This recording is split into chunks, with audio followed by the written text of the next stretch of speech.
yo, new day, new day. I should probably move my microphone closer. Yo, new day, new day. How are we doing? Hollow Knight gang? Hollow Knight Nation. So I've now officially finished this somewhat mediocre 12 episode anime, called fucking Kabaneri of the Iron Fortress. It's it's okay. That's the thing with these like 12 episode anime. They all have a certain amount of potential and then they just fumble it at the very end. And it sucks. It's terrible because, again, as I talked about before, the world is absolutely incredible. I love the small intricate details of like, each fortress has like its own little, just like the steampunk vibe, right? It's just, just the steampunk vibe everything has, and all the little details of like living in this world. Like what would you have in this world? But it's all kind of overshadowed by the plot of the show, because the plot, when you get later and later into the show and you think more about the plot, like why are we even here, it makes less and less sense that we are here. And it's at some point I just realized that a bunch of the problems here are not actually because of the Kabaneri themselves, but it's just because of the humans. It's just because of the people who are fucking morons. They're just idiots running around, and the idiots are in charge, of course. Why, bruh? Come on. Yeah, the idiots are in charge, and of course, everything that happens is, by default because of the Kabaneri, yeah. Because of the Kabaneri, the zombie guys. Because people's lives are affected and their chores are affected by the lives they live, and it's a pretty shitty life they live because the Kabaneri are everywhere, right? It all loops back to the world, right? Which is why it's somewhat excusable. It's somewhat still a good anime, because even though the final boss guy, his main motivation is just, oh, I'm actually siding with the Kabaneri because they showed me the true nature of the world. And, I get it, I respect it, but it's just, it could have been done so much better. I'm not like a writer or anything, I don't have the solution right here, but it just feels kind of goofy. Also the fact that it's not really explored, because again, it's a 12 episode anime, he's just his motivations are explained and then he's just killed off. And he didn't really get a good explanation. Again, his main shtick is just to say, like, he's kind of like Kaido from One Piece, right? I guess spoilers, but Kaido's whole shtick is that, only the strong get to decide where they die, type beat. Only, the strong, just the laws of nature, pretty much. The strong survive, the weak die, and that's especially true in this world of just zombie apocalypse. But this fucking guy, Biba, first of all, goofy on name. We find out Biba is the son of the Shogun, the direct descendant of the Shogun, who has been shunned and thrown out. Now that I'm thinking about it, I don't think we know why he was thrown away and left to die on a battlefield. He was like, his squad, Biba's squad, when he was like 13 years old or something, he was a general, because again, he's the Shogun's son. He was just left to die on a battlefield, and we don't really get to know why, really. Yeah, that's gonna knock a point off in the whole scoring department. where was I even coming from? That was such a goofy point. I forgot what my original thought was.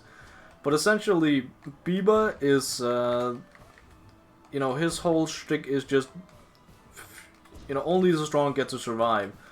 But then he gets the brilliant idea of only the strong get to survive, not the only, you know, the strong, you know, he essentially goes around and murders the normal people because of, you know, if I twist my senses, I can say, okay, he kind of has a I forgot his name, but some other anime character.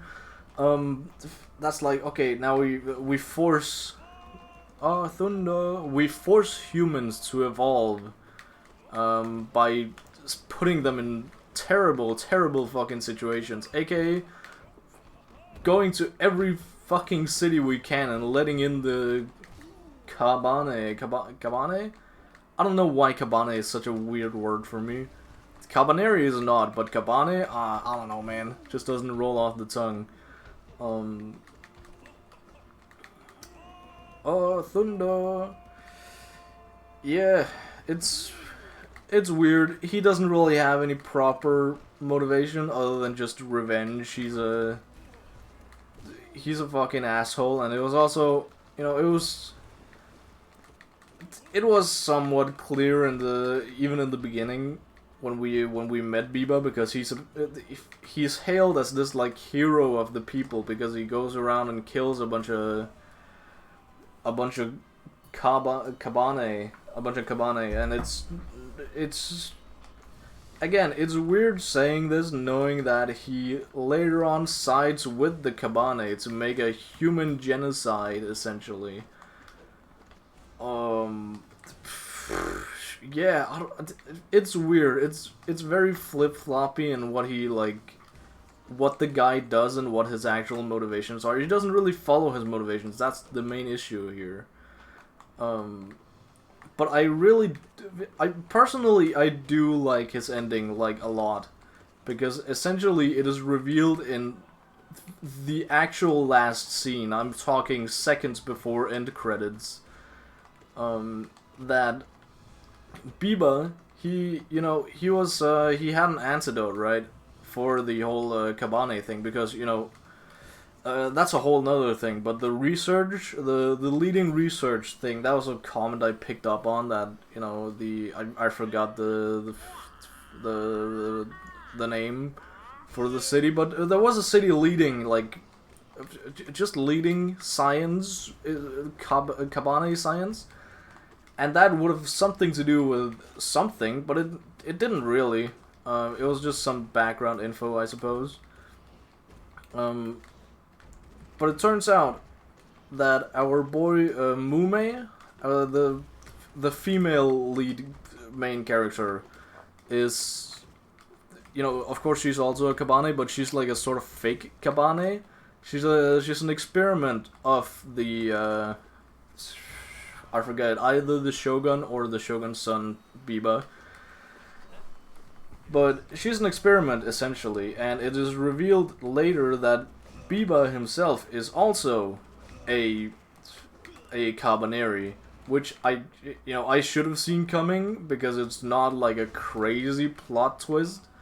But, you know, I like that I didn't see it coming. That might just have been a skill issue, but, you know, essentially he has the antidote for it because he needs to keep himself and his powers under control, because that's something that only comes up in the second half of the show, but they need to control their powers, not really control their powers, but just, you know, they start to lose control at some points. They also, that's tied to, like, their hunger. That's also a plot point when they're on the train, that they are very hungry for blood. Which is, you know, that is very sus. But it's fine. We get it. We find something out. We do something about it. I forget what we do about it, but we do something about it. But, you know, that's the reason that Biba has the antidote in the first place, and the reason I like his ending is because he leaves the antidote. He doesn't even leave the antidote. He shoots the antidote into the guy who defeated him, aka our main character man. And I fucking love that because it's, you know, basically the first time in the fucking show that he sticks to his ideals of, you know, letting the strong live. And, you know, the strong survive, the weak die type beat in this cruel world or whatever he says. But, Finder. But I really do, if I had to pick a moment from the series, that was probably my favorite. But that's also just because the show is very, you know, it has so much potential, but it doesn't really live up to the expectations I had. You know, it's very much, the vibe is very much like Attack on Titan, but the story is very much not. And it doesn't have those hype moments which Attack on Titan has. And even when it tries to build up those moments, like, you know, the music is fucking great. The animation, not really the animation, but the character design. The character designs are also fucking great. And it tries to mimic Attack on Titan. I don't actually know who made it, but it could be the same people. I think it actually, the studio who made it is Wit Studio, which is the guys who are currently making the sequel to One Piece, or the One Piece, or, you know, the remaking of One Piece, essentially. And, you know, after seeing this, I only realized it in the very last episode because I actually stayed to watch the credits. Not that there were many, but, you know, I think we're in good hands in terms of, like, character design and overall animation, especially if they have a bigger budget for One Piece than they do a 12 episode, like, season from 2016. Christ, could you fucking not? Jesus, this guy. So yeah, I do like Biba a lot, the main villain guy, the Shogun's son. But he has, you know, he's one of the only guys who has, like, cool moments, essentially. Yeah, he's also the guy who's, like, kind of a fucking moron and ruins the show at the same time, so it's, you know, that's a whole thing he's got going on. His reasons for wanting to destroy the world are not really that sound, especially because the whole, like, oh, I want humans to evolve to, you know, only the strong will survive. That's kind of just something I made up and inferred from watching him. That's not something we've actually been told or he's said to anyone, or, you know, it's just purely observation, I suppose. Which sucks. His motivations are kinda ass, but at least he has a moment where he actually does fall again in the fucking Obloblos fight, and okay, I need to fucking figure this out. If I unplug, and then it has been charging ever since the last video, it should be good now. Okay, now the controller is also vibrating again, then this game should be a lot easier. Even though I almost got a new record last time where it didn't vibrate as much, so that might be a something.